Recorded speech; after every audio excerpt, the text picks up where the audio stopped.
नमस्कार, जनवार्तामध्ये आपल्या सगळ्यांचं स्वागत। सहकारनगरमधील वसंतराव बागुल उद्यानात उभारलेल्या म्युझिकल फाउंटन, वॉटर स्क्रीन आणि लेझर शोचं उद्घाटन उद्योगमंत्री नारायण राणे यांच्या हस्ते करण्यात आले।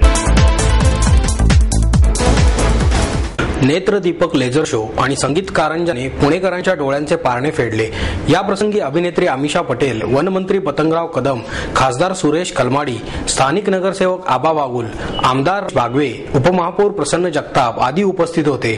पुणे महापालिका काही दिवसांपासून देशात गाजत आहे। या कार्यक्रमासाठी निमंत्रण दिलेले नेते आणि महापौर दिसत नाहीत। सामाजिक आणि विकास कामात राजकारण करू नये, आपल्यासाठी राजकारण न करता लोकांसाठी केले पाहिजे, अशा शब्दात राणे यांनी अजित पवार यांचे नाव न घेता टीका केली। ते म्हणाले, पालिकेच्या सभागृहाचे नाव खराब करणाऱ्यांना पुढील निवडणुकीत जनता घरी बसवल्याशिवाय राहणार नाही। आबा बागुल यांचे कौतुक करून खासदार कलमाडी म्हणाले, विकासासाठी काँग्रेसला एक हाती सत्ता द्या, असा पुनरुच्चार त्यांनी केला। कहो ना प्यार है, बहुत प्यार है। येथे येऊन मला खूप आनंद वाटला। पुण्यात आल्यानंतर छान वाटते। माझी आजी सुशीला पटेल गोखले ही मराठी होती, त्यामुळे मला मराठी बोलता येते, पण काही चूक झाली तर माफ करा, असे अस्खलित मराठीत बोलून प्रसिद्ध अभिनेत्री अमिषा पटेल हिने पुणेकरांची मने जिंकली।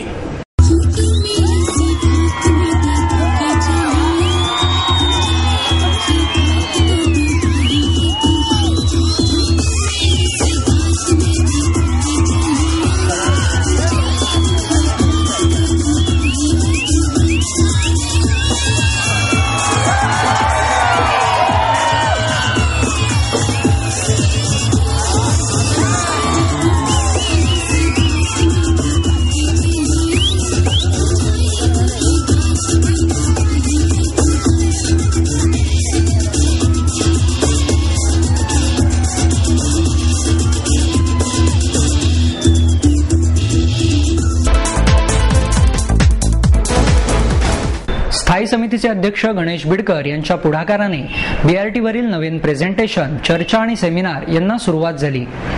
बीआरटीचा डिटेल प्रोजेक्ट रिपोर्ट IL&FS या संस्थेने तयार केला नसताना बीआरटीच्या वेगवेगळ्या मार्गांचे सुमारे 90 कोटी रुपयांचे टेंडर्स काढण्यात आले आहेत। त्यामुळे या रस्त्यांवर आता डेडिकेटेड आणि मिक्स्ड अशा दोन्ही पद्धतींचा अवलंबन करून नवीन बीआरटी राबवण्याशिवाय पर्याय उरला नसल्याचे स्पष्ट झाले आहे। IL&FS या संस्थेने DPR केला नसल्याचे उघड झाले आहे। मात्र PMPL ने नेमलेल्या ITDP या संस्थेने कोणताही मोबदला न घेता वर्किंग प्लॅन तयार केला आहे। त्याचे सादरीकरण करण्यात आले। कात्रज ते हडपसर या पायलट प्रकल्पावर राबवलेली बीआरटी ही खरी बीआरटी नसल्याचे ITDPच्या सादरीकरणातून निदर्शनास आले। तसेच बीआरटीचा DPR न केल्याने फसवणूक झालेली आहे। वेगवेगळ्या रस्त्यांवर सुमारे 90 कोटी रुपयांचे टेंडर्स काढण्यात आले आहेत। आता नव्याने DPR करण्यासाठी वेळ नाही, त्यामुळे या रस्त्यांवर बीआरटी करण्याबाबत निर्णय घ्यावा लागणार आहे। अरुंद असलेल्या रस्त्यांवर मिक्स्ड आणि रुंद रस्त्यांवर डेडिकेटेड बीआरटी करावी लागणार असल्याचे बिडकर यांनी सांगितले। महापालिकेची आगामी निवडणूक वॉर्ड पद्धतीनेच व्हायला हवी, त्यामुळे राष्ट्रवादीच्या घटनाबाह्य प्रभाग पद्धतीच्या दादागिरीला काँग्रेसने साथ देऊ नये, असे मत भारिपचे अध्यक्ष प्रकाश आंबेडकर यांनी व्यक्त केले। पत्रकार परिषदेत यावेळी शहराध्यक्ष ॲडव्होकेट किरण कदम, ॲडव्होकेट वैशाली चांदणे, भारिपचे स्थानिक नेते मिलिंद आहिरे आदी उपस्थित होते।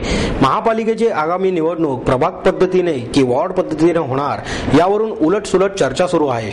या पार्श्वभूमीवर प्रकाश आंबेडकर यांना विचारले असता त्यांनी वरील मत व्यक्त केले। ते म्हणाले, गेल्या निवडणुकीच्या वेळी काँग्रेस पक्षाने प्रभाग पद्धतीवर जोर देऊन निवडणुका घेतल्या होत्या। त्यानंतर आमच्या पक्षाने या संदर्भात याचिका दाखल केली होती। या याचिकेमुळे काँग्रेस पक्षाने पुढील निवडणुकीत प्रभाग पद्धतीचा अवलंब केला जाणार नाही असे स्पष्ट केले होते। त्यामुळे ही याचिका रद्द झाली होती। महापालिकेच्या निवडणुकीसाठी पुन्हा प्रभाग पद्धतीचा घाट घालण्यात येणार असल्याची चर्चा आहे। राष्ट्रवादीकडूनच या हालचाली सुरू आहेत, त्यामुळे राष्ट्रवादीच्या घटनाबाह्य दादागिरीला काँग्रेस पक्षाने साथ देऊ नये। रिपब्लिकन पक्षाचे नेते रामदास आठवले आणि शिवसेना प्रमुख बाळासाहेब ठाकरे यांच्यात सध्या चर्चा सुरू आहे। भीमशक्ती आणि शिवशक्ती एकत्र येण्याबाबत विचारले असता ते म्हणाले, गेल्या निवडणुकीत रिडालोस समवेत त्यांनी निवडणूक लढवली, मात्र त्यांना लाख मतेही मिळाली नाहीत। तरी सुद्धा आठवले यांना महत्त्व दिले जात आहे। देशभरात 665 पक्ष आहेत, त्यामुळे आठवले यांना फारसे राजकीय महत्त्व नाही, असेही ते म्हणाले। बीआरटी प्रकल्पावरून सर्वसाधारण सभेत काँग्रेस आणि भाजप शिवसेना युतीत खडाजंगी झाली. बीआरटी संदर्भात ILFS कंपनीने केलेला आराखडा हा अर्धवट असून शहरात बीआरटी नाहीच या भाजपच्या दाव्याची काँग्रेसने खिल्ली उडवली. ILFSच्या अहवालानुसार बसेस खरेदी करण्यासाठी भाजपचे ज्येष्ठ नगरसेवक उपोषणाला का बसले होते? बीआरटीला विरोध करणाऱ्या शिवसेनेने पुणे पॅटर्नच्या काळात बीआरटीसाठी 900 कोटी रुपयांची टेंडर का मान्य केली? अशा प्रश्नांनी काँग्रेसने युतीला सर्वसाधारण सभेत धारेवर धरले. काँग्रेसचे अरविंद शिंदे यांनी याबाबत प्रशासनाला खुलासा मागितला. त्यावर JNNRUMचे विनय देशपांडे यांनी बीआरटीचा अहवाल PMP महापालिका आदींनी तयार केल्याचे सांगितले आणि याच अहवालावरून केंद्राने यासाठी निधी मंजूर केला. यावरून शिंदे आणि अभय छाजेड यांनी युतीवर हल्ला चढवला. तसेच पाणी पुरवठ्याच्या प्रश्नावर स्वतंत्र विकास आराखडा करावा लागेल. सध्या तरी आहे त्या व्यवस्थेनुसार पाणी पुरवठा करण्याशिवाय पर्याय नसल्याचे महापालिका आयुक्त महेश झगडे यांनी सांगितले. तसेच समान पाणी वाटपासाठी मीटर पद्धत आवश्यक असल्याचे पाणी पुरवठा अधिकारी प्रमोद निर्भवणे यांनी सांगितले. तसेच महापालिकेच्या विकास नियंत्रण नियमावलीमध्ये पार्किंगच्या नियमावलीत बदल करण्यास सर्वसाधारण सभेत मंजुरी देण्यात आली. सभेत प्रशासनाने ठेवलेला हा प्रस्ताव बहुमताच्या जोरावर मंजूर करण्यात आला. यास प्राध्यापक विकास मटकरी आणि उज्ज्वल केसकर यांनी विरोध केला. 34 विरुद्ध 2 अशा मतांनी हा मंजूर झाला. समाज कल्याण संचालनालयावर विविध मागण्यांसाठी झोपडपट्टी सुरक्षा दलाच्या वतीने आंदोलन करण्यात आले. सामाजिक न्याय विभागामार्फत राज्यात घरकुल योजना निधी असताना कोठेही राबवली गेली नसून याच्या निषेधार्थ राज्याच्या समाज कल्याण विभागाच्या पुणे येथील समाज कल्याण विभागाच्या संचालनालय कार्यालयावर लक्षवेधी धरणे आंदोलन महाराष्ट्र झोपडपट्टी सुरक्षा दलाचे अध्यक्ष भगवानराव वैराट यांच्या नेतृत्वाखाली आयोजित करण्यात आला.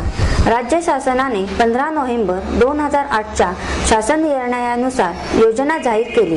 या योजनेअंतर्गत महाराष्ट्रात 8,57,000 अर्ज प्राप्त झाले.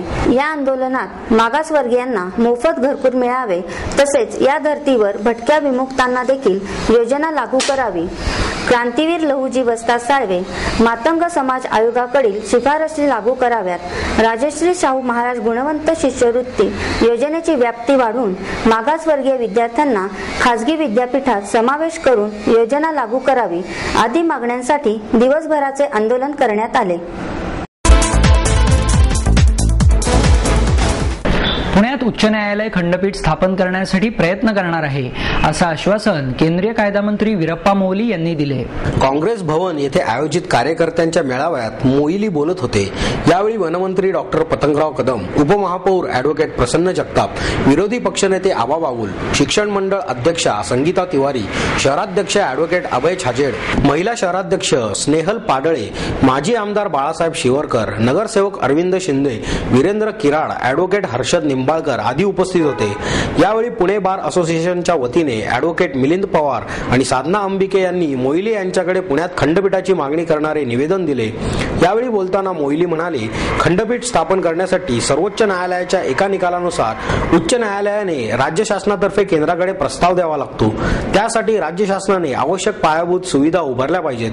पुण्यातील खंडपीठासाठी मुख्यमंत्री पृथ्वीराज चव्हाण आणि उच्च न्यायालयाचे न्यायाधीश यांच्याशी चर्चा करून केंद्राकडे प्रस्ताव पाठवल्यास सर्वतोपरी सहकार्य करण्यात येईल असेही त्यांनी सांगितले. गटनेते आबा बागुल यांनी महापालिकेच्या कायद्यात आवश्यक बदल करण्याची मागणी केली. त्यावर मोईली म्हणाले की पंतप्रधान राजीव गांधी यांचे स्थानिक स्वराज्य संस्था बळकट करण्याचे स्वप्न होते. मात्र अजूनही महापालिका आणि नगरपालिकेच्या स्थानिक संस्थांना पूर्ण अधिकार दिले जात नसल्याची वस्तुस्थिती आहे. त्यामुळे विकेंद्रीकरणासाठी कायदा तयार करण्यात येणार असल्याचेही त्यांनी सांगितले.